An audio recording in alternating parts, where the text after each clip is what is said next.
documented evidence of what's gone on, like emails from people associated with Feeding Our Future saying that if you don't approve new minority-owned businesses, that accusations of racism are going to fly all over the news. Like, it feels a little dead to rights at this point. And again, it goes back to what I said in the A block. If you were to call out on this fraud, you go, you hate Somalians. Why are they all Somalians? You hate us. You hate us. No, we hate the people who were... Jessica Tarlov, one of the co-hosts on Fox News, now finds herself confronting an issue far too large for polished studio commentary to soften. Beneath her usual calm delivery, she stepped into a space that felt unusually free of political spin, and for good reason. The widening fraud scandal tied to Tim Walz has finally burst into full public view. For years, state employees, auditors, and independent reporters had raised concerns, warning that the program at the center of it all was slipping out of control. Whistleblowers repeatedly urged officials to act, yet little changed as enormous sums of taxpayer money quietly disappeared. What should have operated as a structured government program now appears more like a loosely run, poorly supervised project built on guesswork. The scope can no longer be minimized or brushed aside. And he's also paying off her bill, so. The second it gets slightly bigger, they're plugged into the industrial complex of insert whatever need, homelessness, government welfare, etc., and then you see it all just goes to waste because it all is being lost to fraud. In the Times piece, when they talk about the whistleblower retaliation, saying that the Walz administration was using monitoring and threats to make sure that they couldn't come forward, those are really serious allegations that he's going to have to deal with. There are other state officials, like Amy Klobuchar, I shouldn't say state official, Senators Amy Klobuchar and Tina Smith. I don't think they like this. I don't think that they would be interested in this. And it'll be fascinating to follow kind of the fallout from it because it's not going to stop, right? This is kind of like snowball going down the hill super fast at this point. And they have a lot of documented evidence of what's going on. The only thing I'm going to take responsibility for is putting like 2 people in jail. After, what, I don't know, is it like a decade, $1 billion, in which they ripped off the elderly, infants, the sick, the hungry. They should be executed, right? This guy shows up. Hey, I arrested you. No, you're like the guy who shows up and eats the free pizza, but you didn't help any of us move the furniture. Hey guys, I'm here. What you're seeing is the ultimate opportunity cost of electing a vacuous virtue signaler with no skills at all. While he was pushing tampons and trans and men's rooms, the Somalis were ripping off the state like it was a 24-hour mini mart in Philadelphia. This is what happens when you elect a person who will say anything, but is incapable of doing anything. This party, his party, they are the ultimate in self-serving, self-seeking selfishness. Does that make sense? Yeah. They realize that there is a reward in saying yes to everything without having any responsibility. Ma opens by highlighting the rapidly growing gender divide in American politics, warning that it's a troubling development rather than a sign of progress. He argues that when men overwhelmingly shift toward one political party while women move strongly toward another, it reflects a deepening cultural split, nothing healthy and certainly nothing worth celebrating. Yet this isn't the part that bothers him most. What truly frustrates him are the talking points pushed by the political left and repeated recently by Michelle Obama, especially the claim that the U.S. presidential election system is inherently biased in favor of men. Ma rejects this idea outright, calling it a misleading narrative that feeds resentment and distorts how elections actually function. From the very start of the video, he speaks with unmistakable clarity, refusing to tiptoe around the issue, and his message lands with direct, unwavering force. Times here are severe. It wasn't just typical Medicare or Medicaid fraud. In these instances, whole entire companies were being fabricated in order to take payments and steal funds. The same day that these fraudsters were indicted, another person from the Somalian community there pleaded guilty in a case called the Feeding Our Families case. Feeding Our Families was a nonprofit primarily run by people in the Somali community in Minneapolis. They embezzled $250 million of relief hunger funds.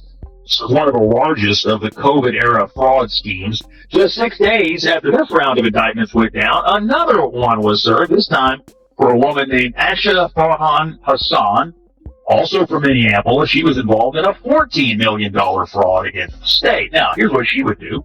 Approach families in the community and have their children registered into autism therapy services, regardless if they had autism or not.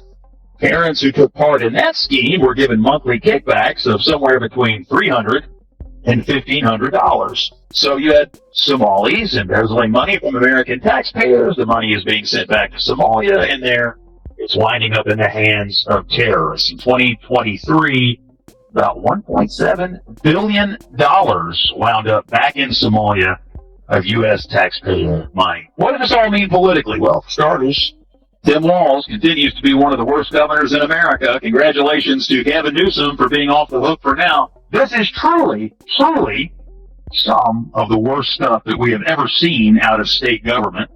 Walz turned a blind eye to all of it.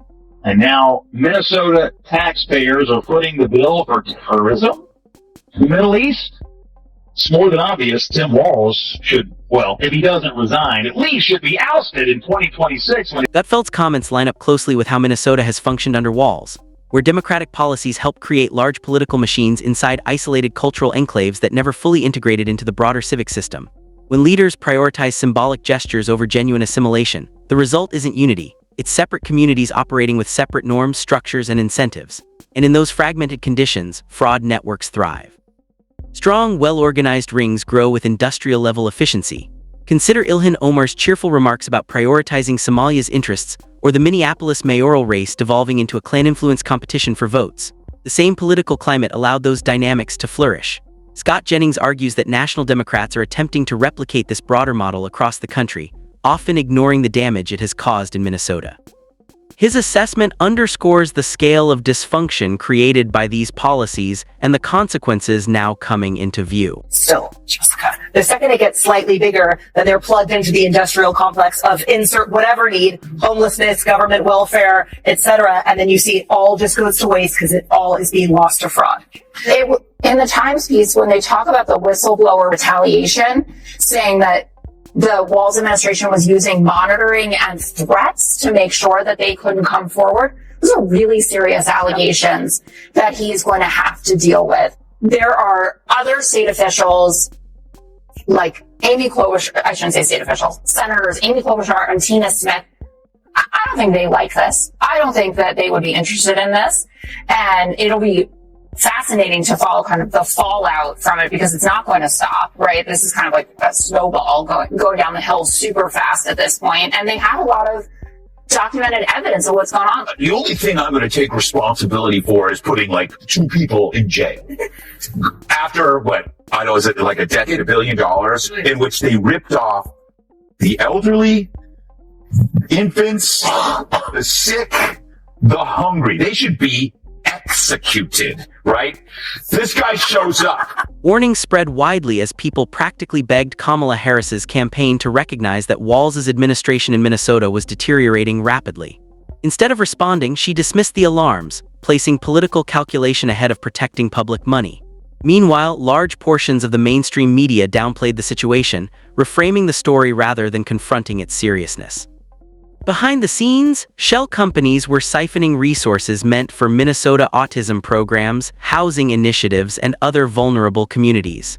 What should have been a functioning system of public support became a pipeline for waste and abuse, while those in power looked. What stands out most is how Democrats had promoted Walz as the ideal vice presidential choice, the friendly, grounded father figure who could appeal to ordinary voters. But now, the picture painted of his leadership in Minnesota looks far different. The emerging details suggest years of mismanagement and deception that were hidden beneath a polished public image. With each new revelation, the contrast between the marketing and the reality grows sharper. Given the scale of the alleged fraud and the impact on taxpayers, accountability is unavoidable. Should Walz face consequences for what happened under his watch? Share your thoughts below.